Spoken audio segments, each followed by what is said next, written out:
नमस्ते छात्रों, मेरी कक्षा में आपका हमेशा की तरह बड़े प्यार से तहे दिल से स्वागत है।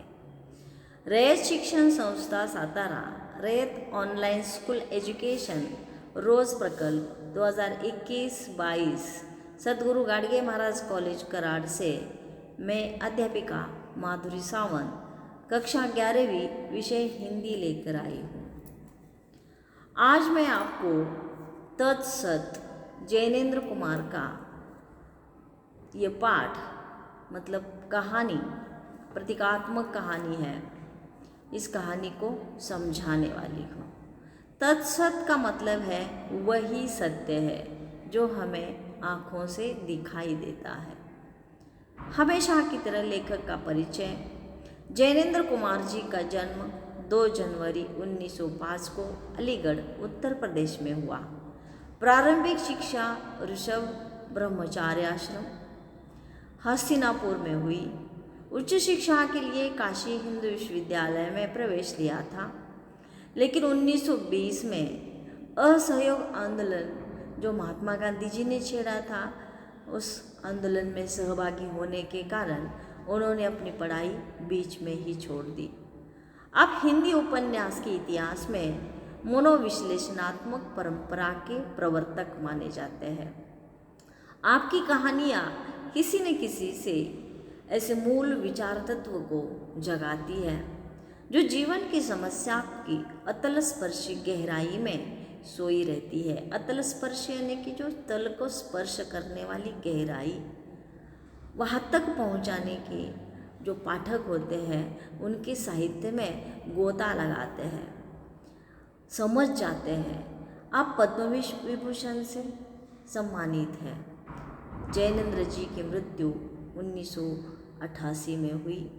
इनकी प्रमुख कृतियाँ हैं त्यागपत्र, कल्याणी उपन्यास है, पाजेब वातायन, नीलम देश की राजकन्या ये कहानी संग्रह है, पाप और प्रकाश ये नाटक है, मेरे भटकाव ये और वे ये संस्मरण है, साहित्य और संस्कृति आलोचना है आदि।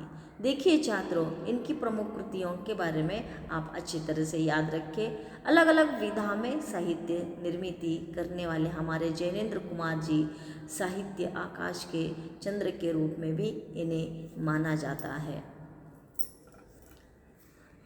विधा परिचय में कहानी गद्य साहित्य की एक रोचक तथा अन्यतम विधा मानी जाती है। मानवीय संवेदना की अभिव्यक्ति तथा जीवन के यथार्थ का प्रस्तुतिकरण कहानी में होता है। यथार्थ यानी कि वास्तव। मनोरंजन के साथ साथ किसी न किसी घटना का चित्रण करना कहानी की विशेषता है। जीवन की विभिन्न समस्याओं और उनके समाधानों को कहानियों में प्रस्तुत किया जाता है।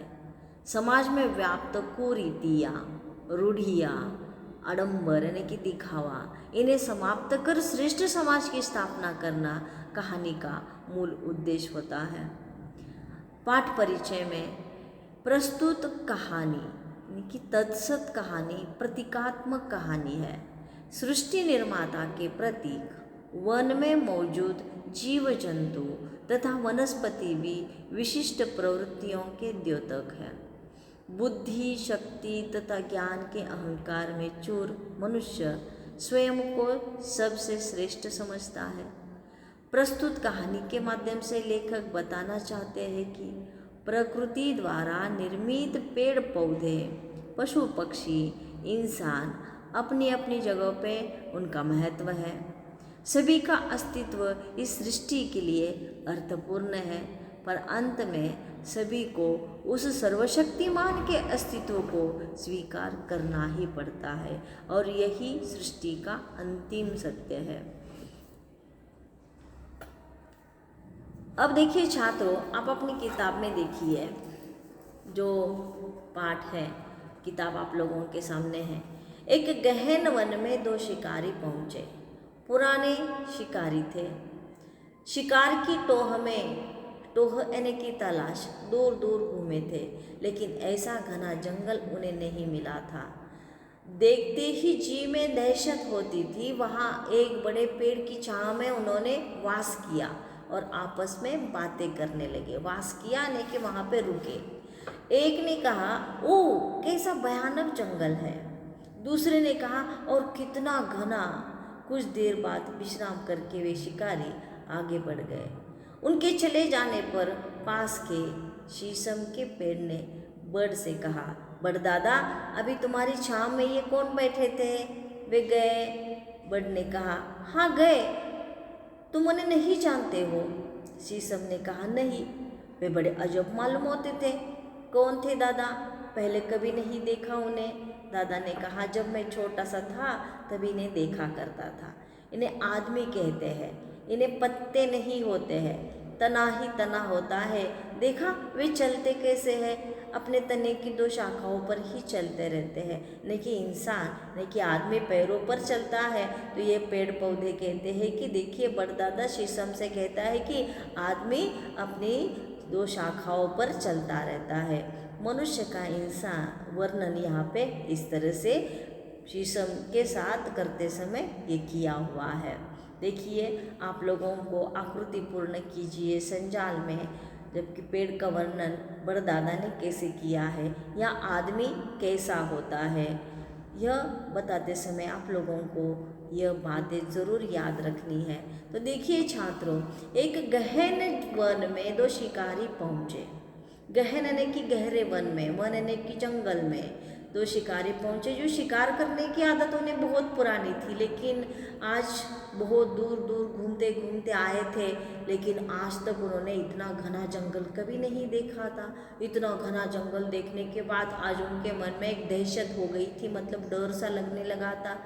और डर लगने के बाद थोड़ी देर के लिए एक बड़े से पेड़ के नीचे छाँव में वे बैठने के बाद वे आपस में बातें करने लगे। अरे कितना भयानक जंगल है, कितना घना है, कितना घना वन है। कुछ देर बाद कर विश्राम करके वे शिकारी जैसे ही अपने शिकार करने के लिए आगे बढ़ गए, तो वहाँ पे शीशम ने बड़दादा से कहा, अरे बड़दादा बड़दादा, आपने सुना? जो आ गए थे वह चले भी गए, ये कौन थे? इन्हें क्या कहा जाता है? तो बड़दादा ने कहा कि देखो, मैं जब छोटा सा था तब इन्हें देखा करता था। इन्हें आदमी कहा जाता है। इनमें पत्ते हमारे तुम्हारी तरह नहीं होते हैं। इन्हें में तने ही तना होता है। वो चलते कैसे है देखा तुमने? अपने तने की 2 शाखाओं पर वे चलते हैं। शीशम ने कहा, ये लोग इतने ही ओछे रहते हैं। ओछे यानी कि बौने रहते हैं, ऊंचे नहीं उठते हैं। क्यों दादा? दादा ने कहा, हमारी तुम्हारी तरह इनमें जड़ें नहीं होती है। बड़े तो काहे पर, इससे वे इधर उधर चलते रहते हैं। ऊपर की ओर बढ़ना तो उन्हें नहीं आता। बिना जड़ न जाने वे कैसे जीते हैं, किस तरह चलते हैं। इतने में बबूल, जिसमें हवा साफ छन कर निकल जाती थी, रुकती ही नहीं थी, और जिनके तन पर कांटे ही कांटे थे, बोला, दादा ओ दादा, तुमने बहुत दिन देखे हैं, ये बताओ कि किसी वन को देखा है? ये आदमी किसी भयानक वन की बातें कर रहे थे। तुमने उस भयानक वन को देखा है? शीशम ने कहा, दादा हाँ, सुना तो मैंने भी था। वो वन क्या होता है? बड़दादा ने कहा, सच पूछो तो भाई, इतनी उम्र हुई, उस भयावने वन को तो मैंने कभी नहीं देखा। सभी जानवर देखे हैं, शेर, चीता, भालू, हाथी, भेड़िया, पर वन नामक जानवर को मैंने अब तक नहीं देखा है। एक ने कहा, मालूम होता है वह शेर चीतों से भी डरावना होता है। देखिए छात्रों, जबकि आप किताब लेकर बैठे हो, वहाँ पर भी आप लोगों को दिखाई दे रहा है। मैं भी आप लोगों को पहले पढ़कर सुना रही हूँ और बाद में स्पष्टीकरण दे रही हूँ। आप लोग समझ रहे हो ना? ठीक है, ध्यान दीजिएगा।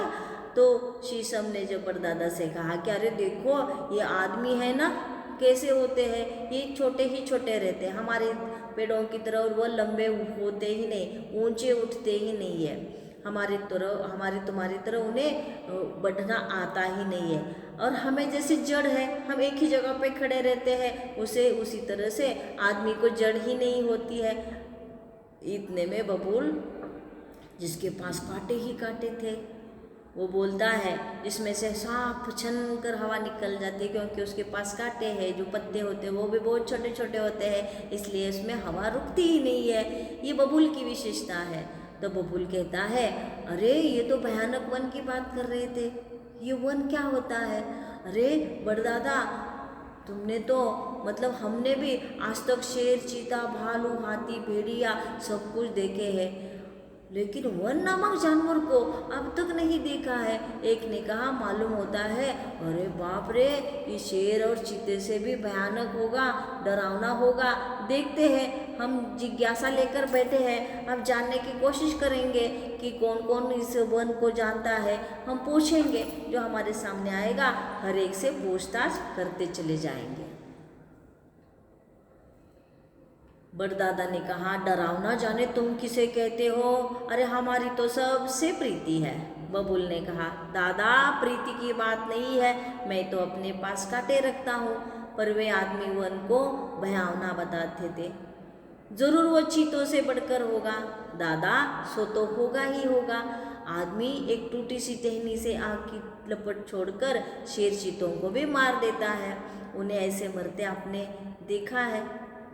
सभी जानवरों की लाशें देखी है, लेकिन वन की लाश हमने अब तक नहीं देखी है। देखो, हम इस वन को जानकर ही रखेंगे। तब बड़दादा कहते कि अरे बबूल, तुम्हारे पास तो कांटे ही कांटे हैं, लेकिन मैं तो सबसे प्यार करता हूँ, मेरी तो किसी से दुश्मनी है नहीं। अरे दुश्मनी की बात कहाँ है? ये भयानक वन क्या होता है? हमने तो सभी जानवरों की लाशें देखी है, तुमने देखी है? नहीं, हम जरूर इस वन को जान कर ही रहेंगे। इसी तरह उनमें बातें होने लगी। वन को उनमें से कोई नहीं जानता था।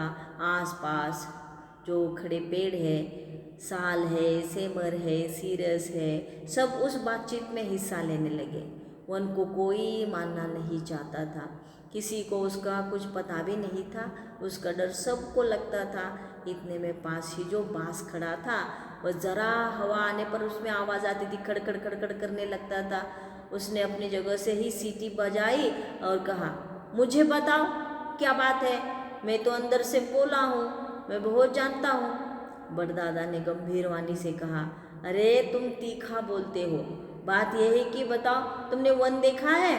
हम लोग सब उसको जानना चाहते हैं।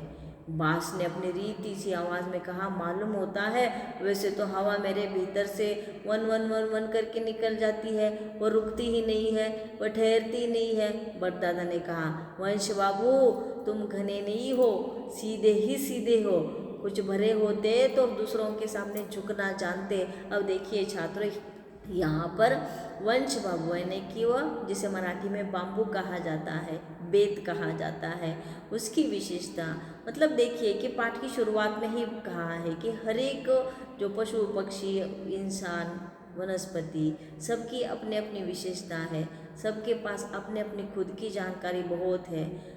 तो आगे चलकर हम और क्या होता है आपको समझाएंगे। देखिए छात्रों, हम यहाँ पे आपको धन्यवाद देना चाहते हैं। अगली तसिका में बाकी का हिस्सा हम आपको समझा देंगे। यहाँ तक हम रुक जाते हैं। धन्यवाद।